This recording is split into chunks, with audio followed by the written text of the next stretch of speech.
माँ दुर्गा के भक्त कुम्हार की कहानी। किसी गांव में एक कुम्हार अपनी पत्नी और अपने 9 माह के बच्चे के साथ रहता था। कुम्हार माँ दुर्गा का बहुत बड़ा भक्त था। कुम्हार माँ दुर्गा की प्रतिमा बनाकर उसे बाजार में बेचकर अपनी आजीविका चलाता था। कुम्हार और उसकी पत्नी प्रतिदिन माँ दुर्गा की पूजा किया करते थे। कहते हैं, माता अपने सच्चे भक्तों की परीक्षा अवश्य लेती हैं। एक बार कुम्हार माँ दुर्गा की प्रतिमा बनाने के लिए मिट्टी को अपने पैरों से रौंद रहा था। वह आंखें बंद कर माँ दुर्गा का ध्यान करते हुए मिट्टी को रौंद रहा था। कुम्हार की पत्नी खाना बनाने में व्यस्त थी। वह अपने बच्चे को बाहर चारपाई पर सुलाई हुई थी। अचानक बच्चे की नींद खुल गई। वह बच्चा खेलते खेलते वहां आ गया जहां पर उसका पिता कुम्हार माँ दुर्गा के ध्यान में मग्न होकर अपने पैरों से मिट्टी को रौंद रहा था।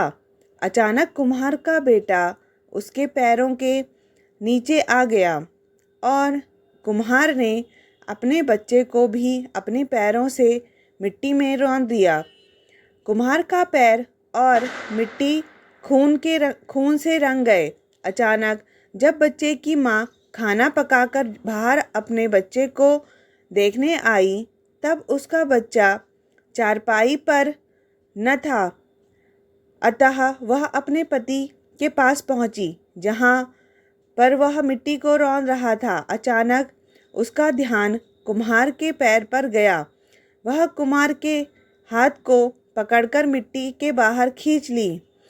कुम्हार और उसकी पत्नी मिट्टी को हाथ में लेकर रोने लगे कि मैंने यह क्या कर दिया, अपने ही बच्चे को मार दिया।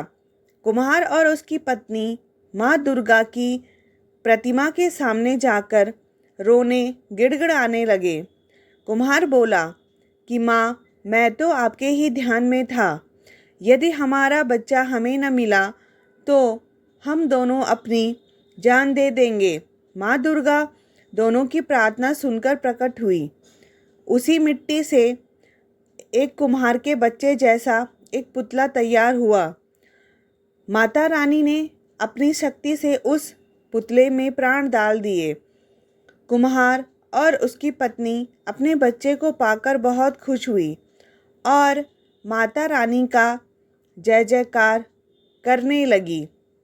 जय माता दी, जय माता दी। भक्तों, अगर आपको यह कहानी पसंद आई हो तो चैनल को सपोर्ट करें। धन्यवाद।